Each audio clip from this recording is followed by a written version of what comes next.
Hello everybody and welcome back to Elderberry Sprout. Today I'm going to be sharing with you 5 different Grimoire pages that I'm upgrading in different ways. So my intention going into this journaling session is to have some creative playtime, something that's just for me to enjoy. And it just so happens you guys get to peek into this process. So I've got a couple of pages marked here for pages I want to add extra layers of meaning to that I just haven't really gotten around to doing. So the idea is on the page, but I haven't done the details and execution of how I want to make it look. Some of these I have a vision for, and some of them I don't. This one I didn't have too much of a vision for, so I kind of had to think about it a little bit and see what I had at hand. This first page is about one of my magical memories from when I was growing up, and it's a really interesting one. I have a lot growing up, but this one sticks out to me a lot, especially based on what my practice is now. So, when I was little, my mom would make pasta a lot, and we didn't have a vent fan, so the whole house would get super steamy whenever we had pasta. And because the windows were steamy, I was able to draw on the windows with my fingers. My sister and I would hop up on the couch and draw on the front window. I'm sure my mom just loved this, having to clean the windows over and over again, but I have very vivid memories of experimenting with connecting all of these geometries on the window. I started off with doing squares connecting all of the corners, then I would do a pentagon, then I would do a hexagon, a septagon, an octagon, and I think I stopped at octagon, but for some reason I had the feeling that a hexagon was correct in a way. I never really knew how to put into words the level of satisfaction I got from drawing this Metatron's cube / star tetrahedron interconnected hexagon pattern. But it's so funny, the depth to which I felt that hexagons were correct, and every other shape just paled in comparison of satisfaction. And there was like some level of depth to that feeling that I didn't know how to express, and I didn't know what it was, so I just kind of shrugged it off. There was one time I was doing this and I had a very deep feeling of like, wow, this is really important, but I don't know why, and I don't know what it means, so, you know, then I just went and ate spaghetti. And yes, because of Mom's Spaghetti, I did name this page Mom's Spaghetti. Just like Eminem would call it. I don't even really love Eminem, I just think that lyric in his song is so funny. Mom's Spaghetti. And that's what it reminds me of, so it's an apt name. It's really fun to work with this whiteout pen because you can kind of add a layer of dimension. Not only is it textural, but it makes the page white when it's normally not white. So I was able to use that pen to make the pattern of the couch, which you might not be able to tell it's a couch. It's supposed to be a couch. And the window frame and Metatron's cube. Here I'm just adding some extra gold to what the magic really is, which is around that Metatron's cube pattern.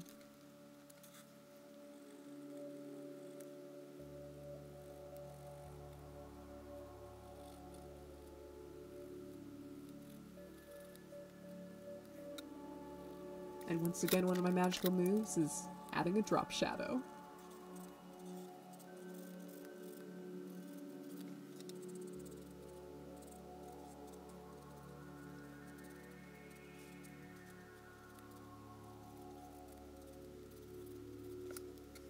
And bam, there we have it. Coloring in the colors of the sky there. Most of the time it was actually getting dark when this would happen, so if I had a calmer dark blue I probably would have used that pen, but this'll work, it gets the idea across. Ooh, now for the next page. I really like the idea of this one. So I've been saving magazine cuttings for a very long time so that I'd be able to make this page the way it looks. Oh, and I forgot to add this magic sticker there. This is a cutout from a magazine, and because it has red on the corner, I'm just fixing that up so it blends in better. Mom's Spaghetti magic. Anyway, back to this one. This page is a spread that I'm doing, which is essentially a vision board for what I see the new Earth looking like. So the 5D version of our planet.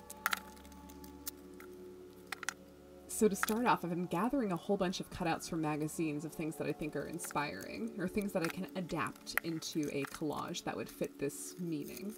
So as you can see, there's some geodesic domes, some houses that are enmeshed with nature, some solar panels, some renewable energy sources, And I'm adding more nature, as you can see with this tree here. Of course, I'm going to have to get into some more gardening magazines and pull out some more just greens to put around the edge of the spread. But yeah, I have a question for you guys. What do you guys see the new Earth looking like? You know, once all Gen Z grows up and they create the solutions for our planet, what do you think they're going to choose to do? I'm really excited to see how this all turns out. Yeah, I definitely think that green and renewable energy is going to be a big part of that. And it's going to be a very heart-centered process. And this is a page I'll likely come back to later. And here we have my in-bulk page. You can see I have the Vernal equinox page, which I have a whole video about. I'll link to that below. But here I have my in-bulk page. So I have added some photos here, which are just, I guess, pages from a 1960s bird watching book, which I really just love the photos of. They're so beautiful, the artistry in these. I don't know, something about the contrast or the color selection is just gorgeous. But yeah, the birds that I decided to have on here are the magpie, the great horned owl, and the California quail, because that's what lives in my area. So, if you guys are familiar with California quails, they have a pretty distinct, I don't know, I wouldn't even want to call it a song. It's kind of a song, but it's very distinct. So, when I start hearing them, it makes me excited that spring's coming.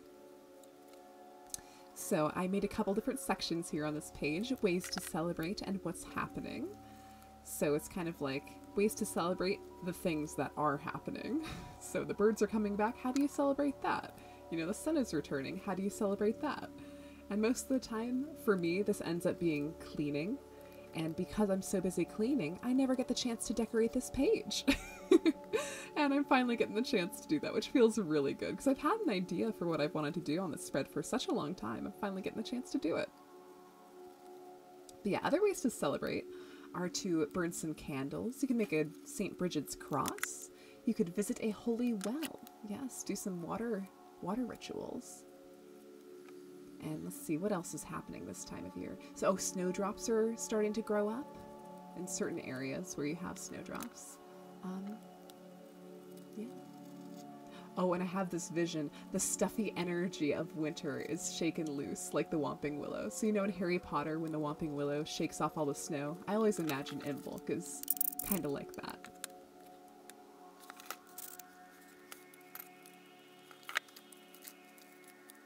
Oh, the next page. I absolutely love this spread. I've been working on it for quite a long time, but because it's so bright, I had to turn the lights off there. Here we go. And I'm finally adding the words that I wanted to add to this page. And I wanted to make sure I did them in gold, so that was the focus of it altogether. And this is once again another affirmation page. I embody my highest self. So here I'm using this weird waxy crayon thing. And I'm just writing on some black paper and ripping it apart. I do mat these little black words onto this wallpaper, actually. I helped my mom with some stuff the other day, and we were taking off some pieces of wallpaper, and it felt like a very powerful experience. So I wanted to use these words on this piece of wallpaper. It makes me feel powerful and like it's easy to step into that energy. So I want to remind myself of that by looking at it. Because it doesn't have to be hard to step into your highest version. I mean, sometimes there are roadblocks, but for me, a lot of the time I realize that it's really just connecting to the present moment that allows for me to make that conscious decision of what I really want to do. Do I want to be, you know, just sitting watching YouTube, or do I want to actively participate in the world around me? So that's kind of, I don't know. That's what I've been thinking about a lot, just the present moment awareness. And I realized there's a little bit of empty space on the side here. You can see I'm doing a lot of fussy cutting with these flowers. But there's some empty space on the side there, and I was trying to think of what other words I'd want to add to this affirmation. I embody my highest self. So I think what I've decided on is with ease. I embody my highest self with ease, so that I can kind of relax into it. It's not a heavy or a difficult decision to make. It's like through the breath and consciously being present, you're able to connect with that highest version of yourself. So I don't know, it almost makes it more relaxing and more fun to be that version versus this stuffy, like shrunk down, small version of yourself, you know? It's more expansive and, I don't know, energetic to be that way. And here I'm changing up what marker I'm using because the waxy crayon's kind of annoying.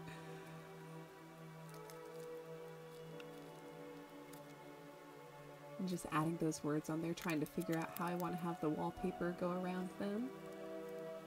I do really like how I added flowers all the way around the word self, because that really is what it is. It's connecting with the truest version of yourself, not with your scared and limited and yeah, more small version. So it allows for you to blossom outward. I don't know, connecting with that really helps me to blossom outward anyway. And there we go. Oh, I love how this one turned out. This is the kind of thing I would just decorate my whole house with stuff that looks like this if I could. I love how that gold shines. Ah, so pretty. And don't worry, we're not done yet. We got a couple more pages to do. So this one, I think I've explained it to you in my last flip through of this journal, which I will link down below as well. This is a quote from a Rush song. Unfortunately, I lost a little bit of it there, but I was just filling in those empty words that I wasn't able to find in magazines with some pens. You can choose from phantom fears or kindness that can kill. I will choose a path that's clear. I will choose free will. And here's all the pages. I love how they turned out. Sometimes it's really nice to just clean up these loose ends, and they might be small projects, but they feel really satisfying to finish. It's almost like mending, right? Just getting stuff to be in the state that it's supposed to be in and finally calling it done.